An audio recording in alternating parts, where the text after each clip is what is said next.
안녕하세요. 저는 지금 30대 중반으로 달려가고 있는 오늘을 화끈하게, 내일은 화려하게 살고 싶다는 걸 목표로 삼고 있는 여성입니다.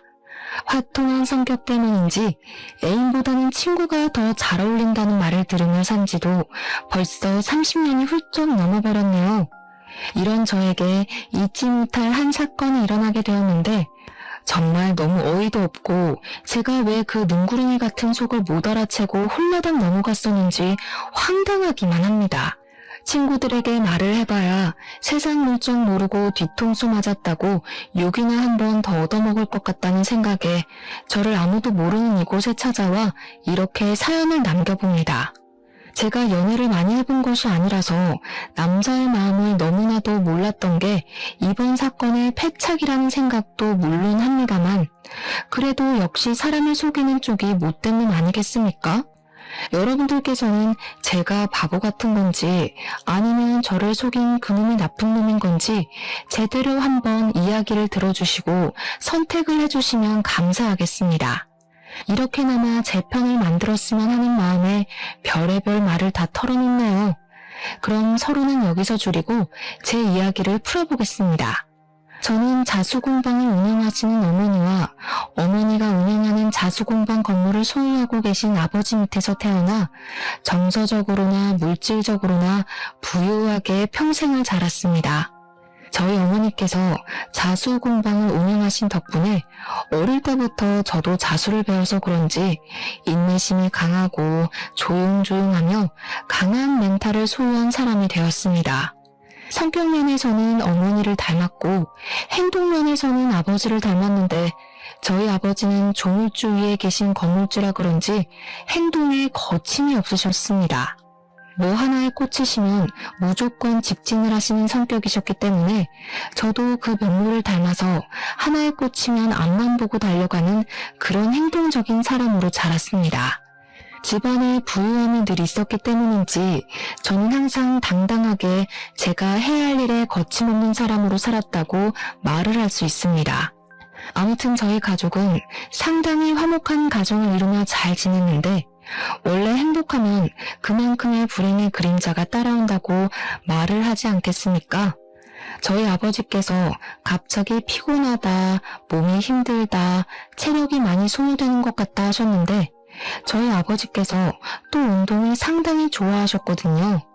저는 그냥 아버지께서 운동을 하느라 피곤한 건 줄 알고 아버지도 이제 나이를 많이 드셔서 그런 거다 했는데 건강검진을 가셨다가 췌장암에 걸린 걸 알게 되었습니다.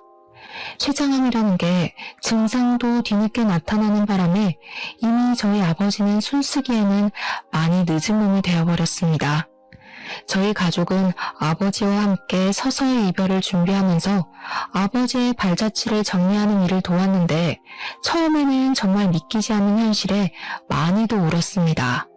아버지께서 너무 덤덤하게 우리 가족과의 이별을 준비하시며 웃는 얼굴만 기억하고 가면 좋겠다고 말씀을 하실 때는 정말 속이 말이 아니었습니다. 저는 그 뒤로 아버지의 마지막 소원에 따라 울음을 꾹 참고 아버지와의 시간을 보냈는데 저희 아버지께서 저에게 이런 말씀을 하셨습니다. 내가 건물을 네 엄마 이름으로 넘겨주려고 했는데 엄마랑 이야기를 해보니 앞으로 살 날이 더 창창한 사람이 가지는 게 맞는 것 같다. 아버지께서는 보유하신 현금 재산은 어머니에게 드리고 건물은 저에게 주시겠다고 말씀을 하셨습니다. 어머니께서도 동의한 일이며 상의한 결과이니 부담을 가지지 말고 건물을 잘 가지고 있으라고 말씀을 하셨습니다. 그렇게 아버지는 모든 것을 정리하신 뒤 딱 1년 4개월이라는 시간을 저희 가족과 함께 보내시고는 돌아가셨습니다. 저와 엄마 그리고 제 동생은 하염없이 울었지만 그래도 아버지께서 정리하실 시간을 충분히 주셨기에 또 한편으로는 미련 없이 아버지를 보내드릴 수 있었습니다. 마지막쯤 고통으로 인해서 힘들어하실 때는 저희도 뼈와 살을 깎는 고통을 느꼈지만 웃는 얼굴로 마지막을 보내자고 하셔서 울지 않으려 얼마나 애를 썼는지 모르겠습니다. 장례식장에서도 영정 사진으로 웃고 계신 건강한 아버지의 얼굴을 보았을 때 정말 미친 듯이 울었지만 속은 후련하더라고요. 저는 아버지를 납골당에 잘 모신 뒤 틈만 나면 납골당에 가서 아버지의 사진을 보며 이야기를 나누고 제 속마음을 털어놓곤 했습니다. 아빠, 나 오늘 회사 팀장님한테 칭찬받았다? 처음 받는 칭찬이라서 엄청 좋았어. 그리고 나 오늘 소개팅 했는데 남자 키가 너무 작은 거 있지? 배도 나오고. 아빠 같은 사람 어디 없나 몰라. 납골당에 앉아서 이런저런 이야기를 주절주절 하고 있었습니다. 그러던 어느 날 평소처럼 주저앉아 이야기를 하고 있는데 누가 저한테 다가오더니 저를 빤히 바라보는 게 아니겠습니까? 처음에는 무슨 사이콘가 싶어서 내가 피해야 하는 건가 하다가 용기를 내서 누구시냐고 저한테 볼 일 있냐고 물어보니까 그냥 피식 웃으면서 제가 누군지 궁금했대요. 이게 무슨 소린가, 제가 한국말을 못 이해하는 건가 영문을 몰라서 그냥 가만히 있었죠 뭐. 저도 주말마다 찾아오는데 매번 여기서 넋두리를 하시는 분이 있더라고요. 누군지 궁금했어요. 이번에는 팀장님이 칭찬 안 해주셨나 봐요. 그러면서 본인 이름이 김민재라고 하더라고요. 제 넋두리를 다 들었구나 하는 생각에 얼굴이 붉어지긴 했지만 저도 제 이름이 윤봄이라고 인사를 드렸습니다. 어쩌다 보니 조금 이야기를 나누게 되었는데 나이는 저와 동갑이었고 상당히 패션 센스가 좋은 스타일인 남자였습니다. 첫인상 자체가 무척이나 호감상이었기 때문에 저는 이 사람과의 대화를 통해서 꽤 많은 것을 물어보게 되었고 친절하게도 민재 씨는 저에게 많은 것을 답해 주었습니다. 저는 이 납골당에 아버지를 보러 찾아오는 것이라 했더니 민재 씨는 자기 부모님 두 분 모두 교통사고로 돌아가셔서 찾아오는 거라고 했습니다. 여동생과 둘이 살고 있다고 하는데 갑자기 괜한 걸 물어봤다는 생각이 들어서 민재 씨에게 사과를 했더니 그러지 말라고 돌아가신 지 시간이 꽤 흘렀다고 하더라고요. 그 이후로 몇 번 마주치게 되어서 커피를 한 잔 마시며 이런저런 이야기를 나누게 되었고 결국에는 휴대폰 번호도 교환하게 되었습니다. 그 뒤로 가끔은 시간을 맞춰서 납골당 앞에서 만나기도 했는데 혼자 다닐 땐 꽤 우울했는데 둘이 다니니 기분도 괜찮고 좋더라고요. 어느 날 제가 민재 씨에게 패션 센스가 좋은 것 같다고 무슨 일을 하냐고 물어봐도 되냐 했더니 패션 관련된 일을 하고 있다고 당당하게 말을 하더라고요. 디자이너인가 보다 싶어서 꽤 전문직이구나, 괜찮은 사람이다 싶었습니다. 간혹 가다가 명품도 걸치고 하는 거 보니까 돈도 꽤 잘 버는 디자이너인 것 같았어요. 그거 다들 아시죠? 패션에 빠지려면 돈이 있어야 한다는 거요. 꽤 자주 만나기도 했고 대화를 많이 나누다 보니까 민재 씨에게 호감이 생겼고 민재 씨 또한 저와 같은 마음인지 고백을 하더라고요. 저희는 연애를 시작하게 되었습니다. 순탄한 연애가 시작되었고 저희가 연애를 시작한 지 10개월이 딱 흘렀을 때 민재 씨는 저에게 남자친구가 아닌 남편이 되고 싶다고 프로포즈를 했습니다. 저희 나이가 30밖에 되지 않아 아직은 이르다고 생각했지만 민재 씨는 저에게 지금이 결혼 정년기인 것 같다고 하더라고요.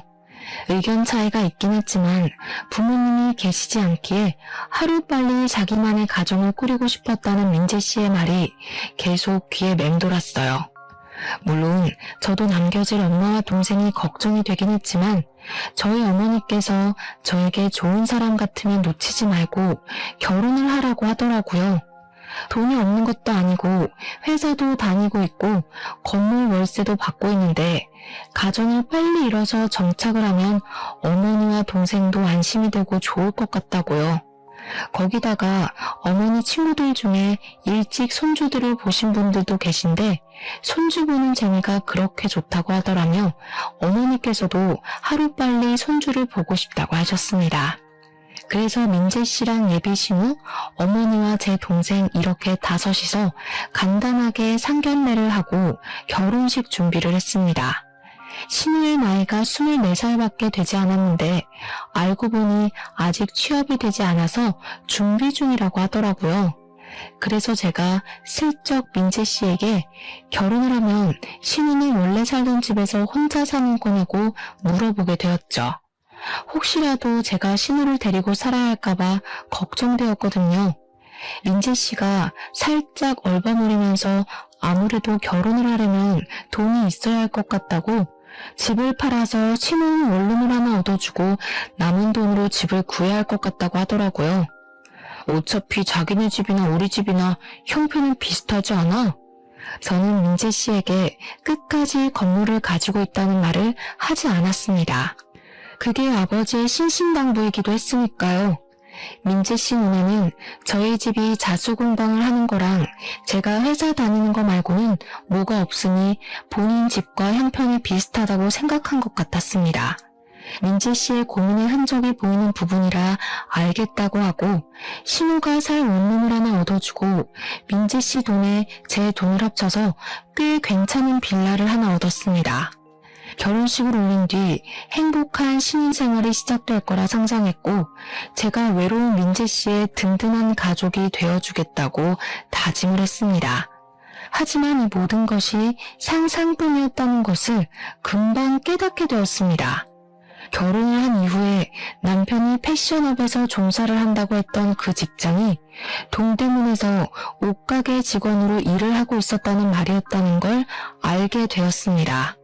남편이 평소 걸치고 다니던 명품들은 전부 다 가짜였고 말입니다. 제가 정말 그 허물에 깜빡 속아버린 것이었습니다. 사실 따지고 보면 남편이 저를 일부러 속이려고 했던 것은 아니었지만 뭔가 배신감을 느껴지는 건 정말 어쩔 수 없더라고요. 제가 따지기도 애매했던 건 남편은 오히려 당당하게 패션업에 종사한다고 했을 뿐인데 오해는 제가 스스로 오해한 거 아니냐고 하면서 기분까지 나빠하더라고요. 동대문에서 옷 장사한다고 자기 무시하는 거냐고 하는데 사실 좀 그렇죠. 나이 서른의 옷가게 주인도 아니고 직원으로 일을 하고 있다는 것이 그것도 한 달에 고작 180만 원 받으면서 그 일을 하고 있다는 게 참 이 사람의 결혼 전 모습이 어땠을까 하는 생각이 들 정도였습니다. 결혼하고 3개월 정도는 꽤 행복한 시간을 보낸 적도 있었어요. 제가 차린 밥을 먹고 같은 방 같은 침대에서 눈을 뜨고요.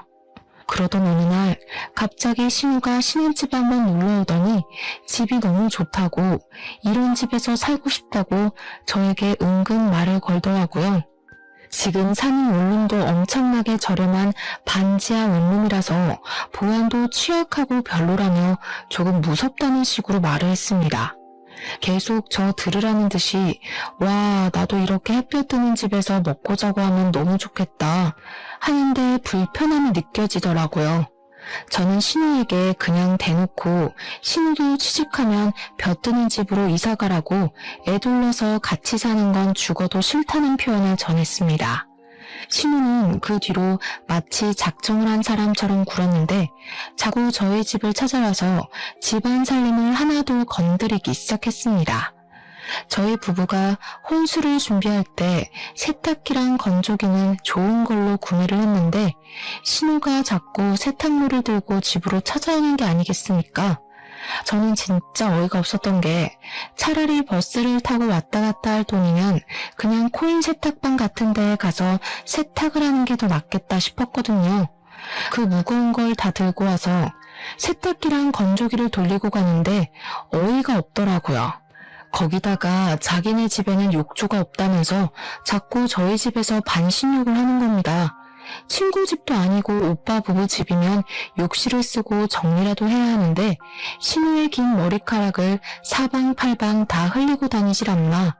거기다가 원룸이라서 밥 해먹기가 불편하다며 허구없네 우리 집에 와서 밥을 먹고 진짜 신우한테 하고 싶은 잔소리가 한두 가지가 아니었습니다. 그렇게 결혼 생활을 한 지 6개월 차가 되었을 때 갑자기 남편이 저에게 호들갑을 다 떨면서 큰일 났다고 난리를 치는 겁니다. 저는 갑자기 발을 동동 구르는 남편 때문에 놀라서 무슨 일인지 일단 진정을 하고 말을 해보라고 했더니 글쎄 신혼의 집에 도둑이 들었다는 게 아니겠습니까? 지금 당장 가봐야겠어. 도둑이 들었다니. 여자 혼자 사는 집에 위험하게. 저도 깜짝 놀라서 남편이랑 같이 신우네 집에 찾아갔더니 신우는 울고 있고 경찰이 와서 집안을 샅샅이 뒤지고 있더라고요.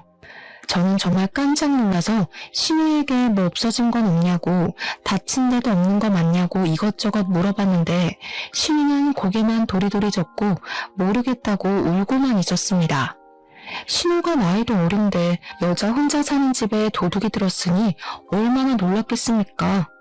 남편은 경찰이랑 이런저런 이야기를 나누고 있고 저는 신우를 안아주며 달래다가 결국에는 일단 짐부터 싸라고 이야기를 했습니다.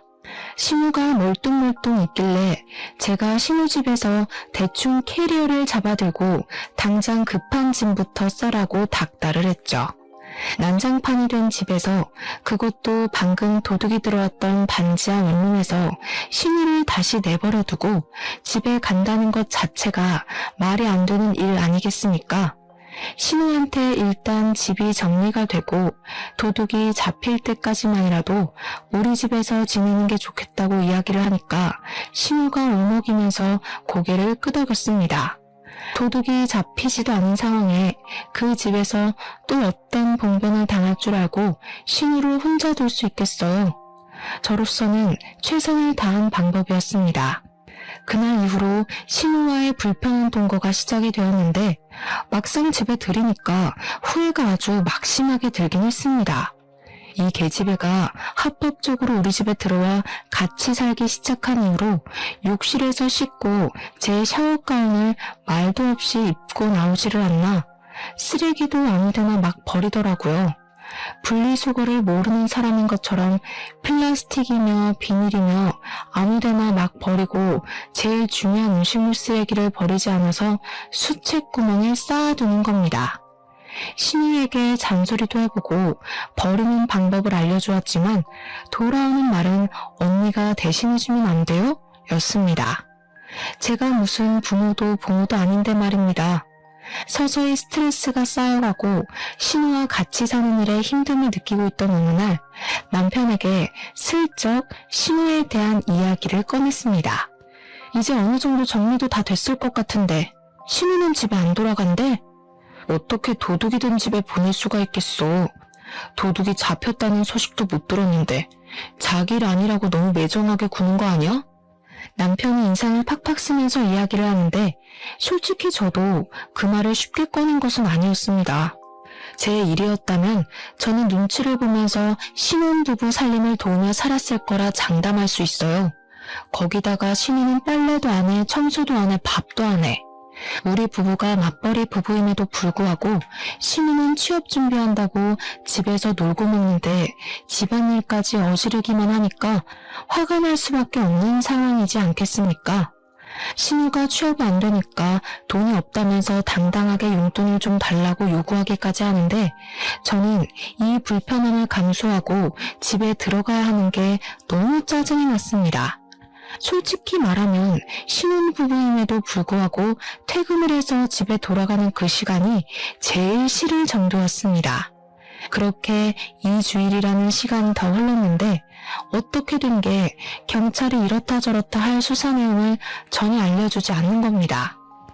도둑이 잡혔다던가 아니면 뭐 동네에서 그런 추가적인 범죄가 일어났다던가 뭐가 발견이 됐다던가 하는 수사 진척 사항에 대해 말을 해줘야 할 거 아닙니까? 아무런 말도 없고 남편에게 물어봐도 자기도 모른다면서 대화를 회피하려고 하더라고요. 게다가 신우가 살던 집이 전세든 애매든 어쨌든 신우 집 아닙니까? 아무런 말도 없고 남편에게 물어봐도 자기도 모른다면서 대화를 회피하려고 하더라고요. 게다가 신우가 살던 집이 전세든 매매든 어쨌든 신우 집 아닙니까? 언제까지 그 집을 공실로 내버려두고 있을 수도 없는 일이고 전세면 방을 빼야 하고 매매면 다른 사람에게 세를 놓던가 해야 하지 않겠습니까? 그게 전부 돈인데 그렇게 가만히 내버려두는 건 말이 안 되는 소리죠. 반지하 원룸이었기 때문에 보안이 취약해서 벌어진 일이니까 전셋집이라면 위약금을 조금 물더라도 다른 곳으로 이사를 해야 하는 거 아닌가 싶었습니다. 신우가 언제까지 우리 집에서 살 수 있는 것도 아닌데 나갈 생각은 없고 진짜 제 속이 시커멓게 타는 기분이 들었습니다. 결국에는 참다 못해 퇴근길에 경찰서에 들러서 담당 형사를 붙잡고 제가 직접 물어봤습니다. 수상이 어떻게 되고 있는 건가요? 이렇다 저렇다 할 말도 없으시고 범인 검거 1등 국가라더니 좀도둑 하나 못 잡으면 안 되는 거잖아요. 예? 무슨 말씀이신지? 가족분들에게 말씀드렸는데요. 수사 종결됐어요, 그 사건. 네? 범인이 잡혔나요? 언제요? 그 이야기 못 들으셨구나. 국과수에서 나와서 지문 검시까지 싹 했는데 침입자 흔적이 나타나지 않아서 그냥 혐의 없음으로 사건 종결됐어요. 없어진 물건도 없다고 하고 본인이 전날 술을 하도 마셔서 어지른 것 같다면서 죄송하다고도 했고요. 이게 다 무슨 소리인가 싶었습니다. 신우가 우리 집에서 산 지도 한 달이 다 되어가는데 갑자기 수사 종결이라뇨. 그것도 혐의 없음으로요. 저는 당장 집으로 달려가서 퇴근하고 돌아오는 남편을 붙잡고 경찰서에서 들었던 이야기를 하면서 물어보았습니다. 사건에 대해서 정확하게 들은 거 맞냐고. 오늘 형사를 찾아가서 물어봤으니까 숨길 생각하지 말고 솔직하게 이야기를 하라고 정색을 하고 말을 했습니다. 그러니까 남편이 머리를 막 긁으면서 입을 열더라고요. 그걸 또 형사를 찾아가서 물어봤어. 당신도 참. 솔직히 그렇잖아. 내 동생 나이도 어린데 혼자 사는 거 내가 그걸 어떻게 지켜보겠어. 그래서 이참에 그냥 우리 집에서 같이 살면 좋겠다 싶어가지고. 근데 뭐 명분이 없으니까 그런 일을 좀 횡설수설하면서 이야기를 하는데 결론은 바로 신우이랑 남편이 짜고 저희 집에서 같이 살기 위해 벌인 자작극이었다는 소리였습니다. 자연스럽게 합가를 하고 싶은 마음에 그런 일을 벌인 것이었어요.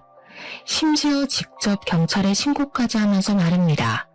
어떻게 사람이 그런 짓까지 해가면서 속이려고 하는지 소름이 다 돋을 지경이었습니다. 우리 엄마도 동생이 지금 타지에 나가 있어서 혼자 살고 있는데 그럼 나도 엄마 걱정되니까 우리 집으로 불러서 같이 살아도 돼? 아니, 장모님이랑 내 동생은 다르잖아. 장모님은 불편하고 저는 신우가 안 불편하겠습니까? 남편이 이런 작당무의를 했다는 게 너무나도 정 떨어지는 포인트였습니다. 신우가 살던 집도 알고 보니까 보증금 없이 들어가는 월세집이었더라고요. 남편이 버는 돈으로 월세를 내주고 있었던 것이었습니다. 그러다가 모아둔 돈도 떨어지고 월세를 감당하기 힘들어지니까 이런 수를 써서 합가를 생각한 겁니다. 진짜 뒷박하게 맞아 들어가더라고요.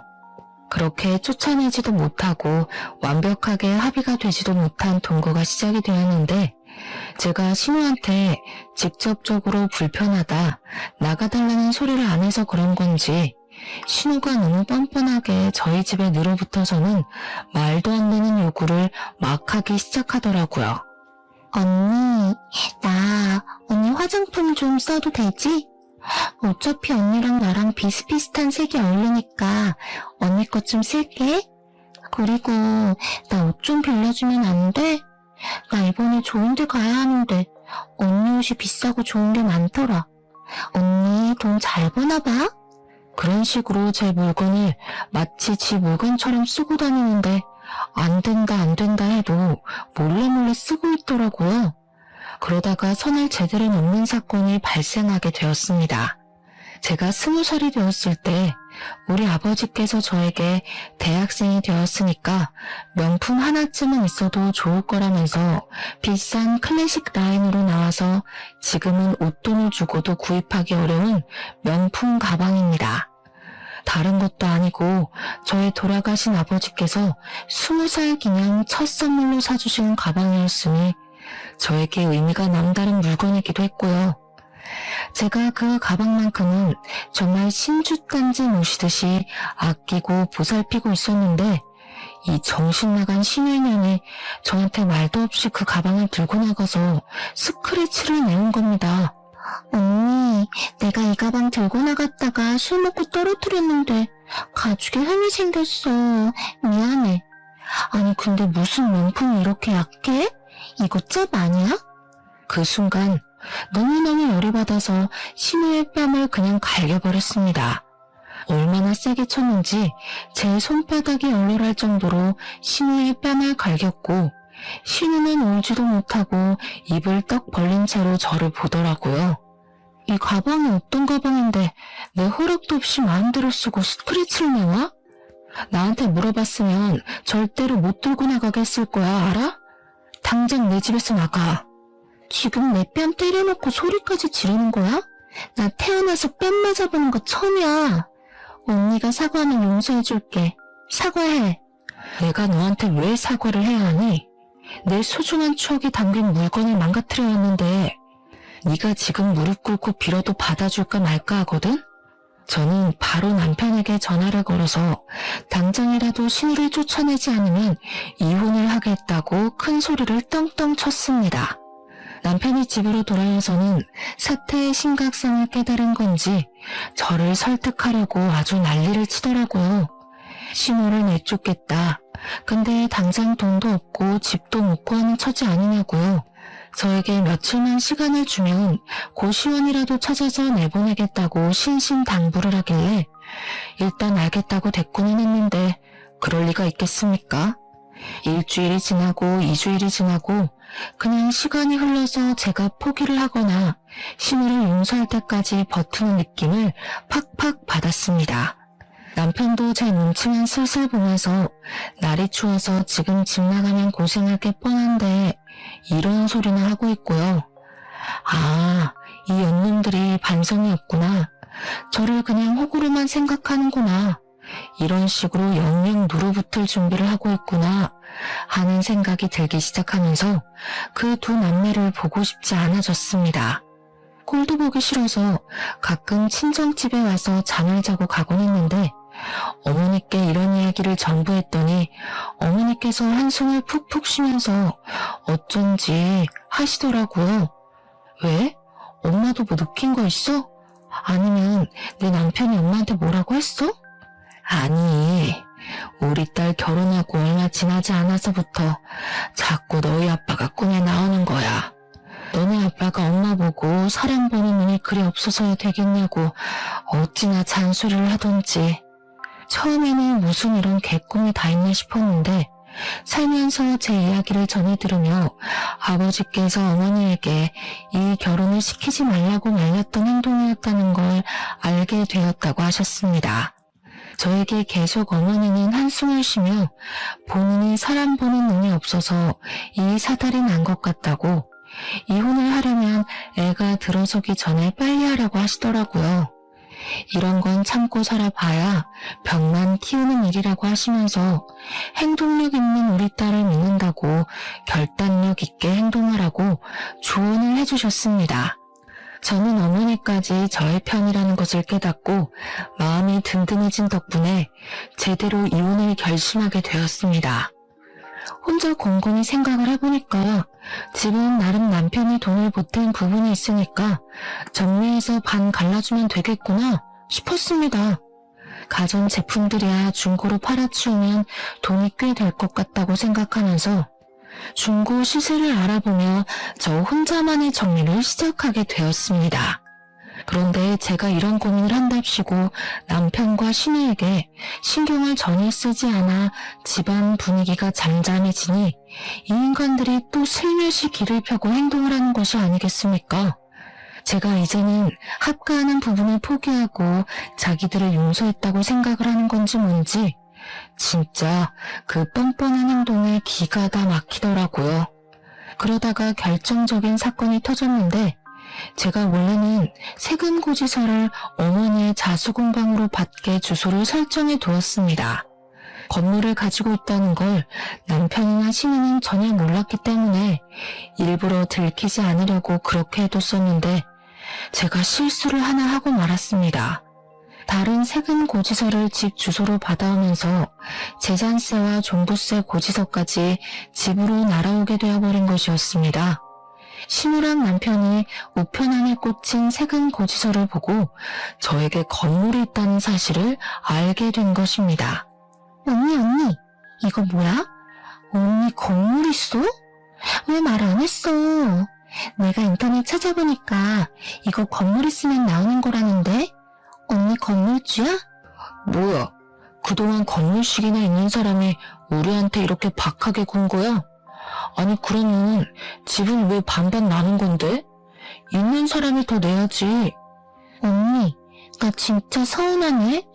건물주인 거 알았으면 나 취업 준비 안 했을 텐데. 나도 옷가게에서 그런 더러운 꼴 안 보고 당신 돈으로 여행도 다니고 취미생활하면서 살았으면 좋잖아. 하긴 지금도 늦진 않았어. 그렇지? 언니, 진짜 대단하다. 그렇게 돈도 많으면서 회사는 왜 다니는 건데? 앞으로는 그런 건물 관리하면서 놀고 먹고 여행 다니자 우리. 그 건물 관리 내가 할까? 아무래도 건물주가 남자인 게 더 낫지 않겠어? 지금 둘 다 나 말할 틈 하나 안 주고 뭐 하는 거야? 이 건물 내 명의지만 내 거 아니야. 우리 엄마 거야, 신경 꺼.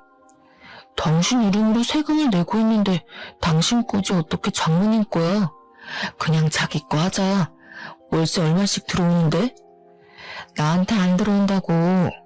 너네 진짜 거지근성 버리는 게 좋겠다. 지금 신우가 이 집에 얹혀 살고 있는 것만으로도 나 많이 참고 있거든?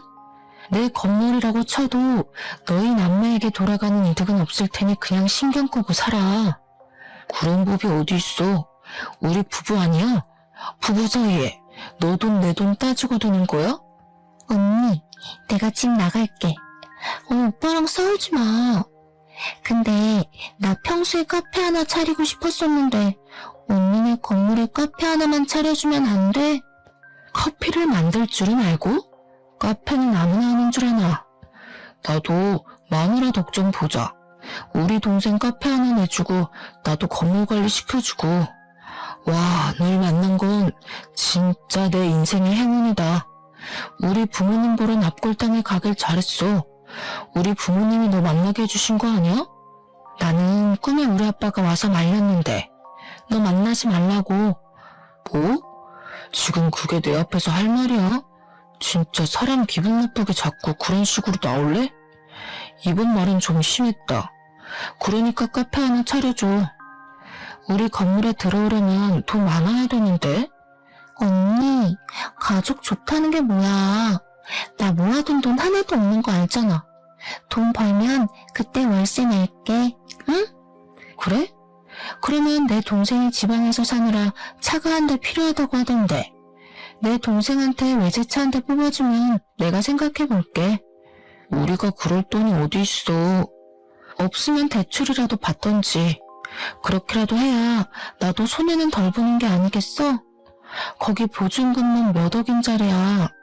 남편과 신우는 고민에 빠진 듯했고 저는 이 일로 빌미가 기가 막힌 복수의 계획이 떠올랐습니다. 남편이 외제차를 진짜로 알아보더라고요. 그 기간 동안 저는 서서히 친정집으로 돌아갈 준비를 시작했습니다. 남편이 출근하고 신우가 놀러 나간 사이에 티가 나지 않게 제 짐을 서서히 친정으로 옮기기 시작하니 나흘 만에 정리가 어느 정도 되더라고요. 일주일이 정확하게 지난 시점에 저는 이혼 전문 변호사를 찾아가서 상담을 받고 이혼소송 소장을 접수했습니다. 상속재산은 재산 분할 대상이 아니었기 때문에 저는 아무런 걱정도 하지 않았습니다. 소장을 접수한 그날 남편이 저에게 차키를 하나 건네더라고요. 이게 뭔데?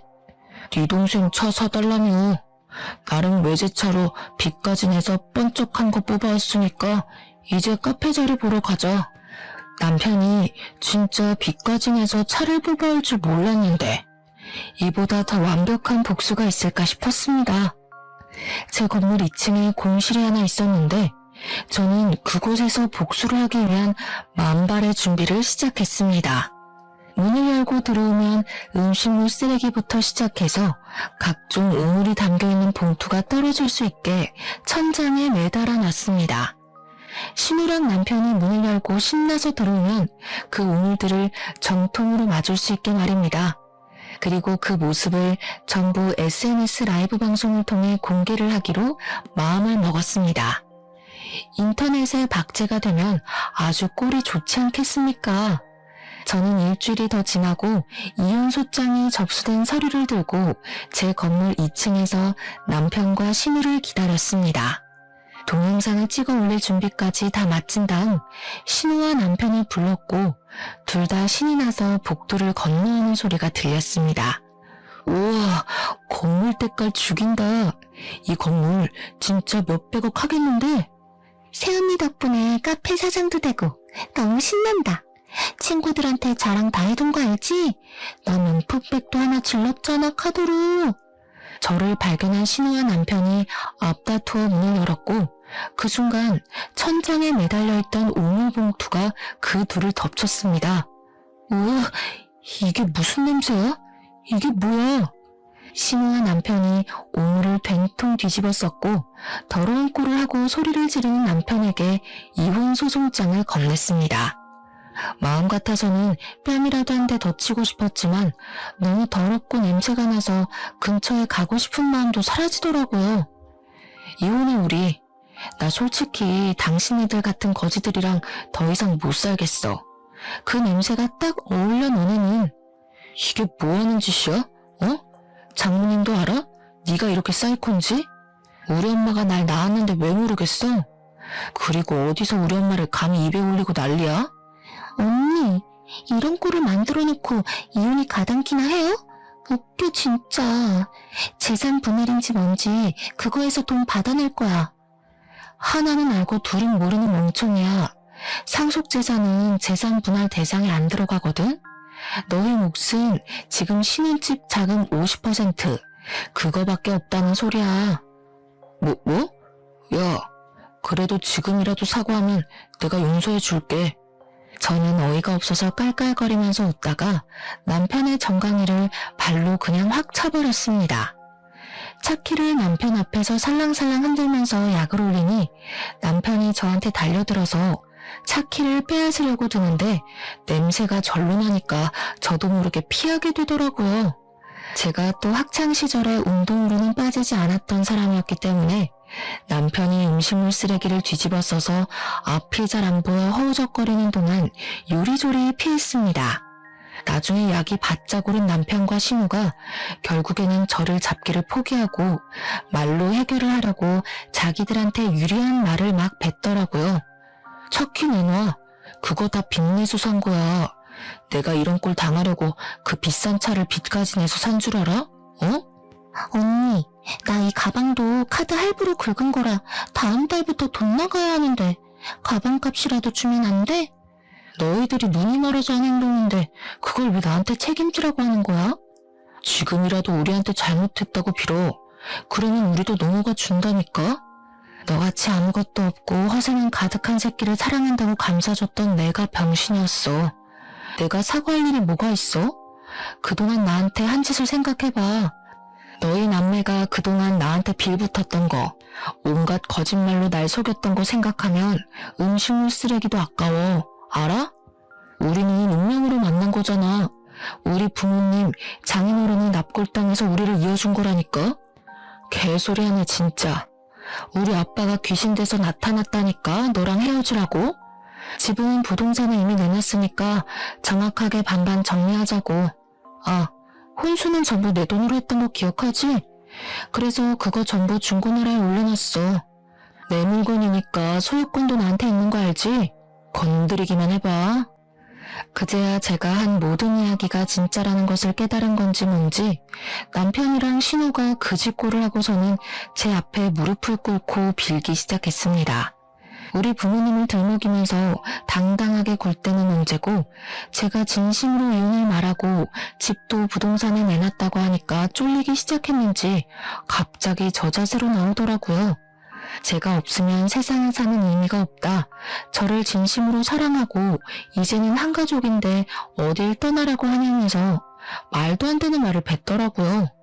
아무래도 남편에게는 외제차 값에 빚이 생겼고 신우에게는 고작 1,000만 원도 안 되는 돈이긴 하지만 카드값이 남았으니 마음이 급했겠죠.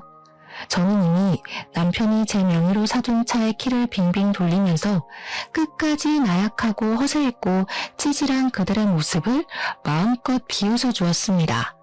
당장 그 집에서 쫓겨나면 오갈 곳도 없고 먹고 살 걱정이 되니 어쩔 수 없는 행동이었겠지만 저는 통쾌하게 느껴졌습니다.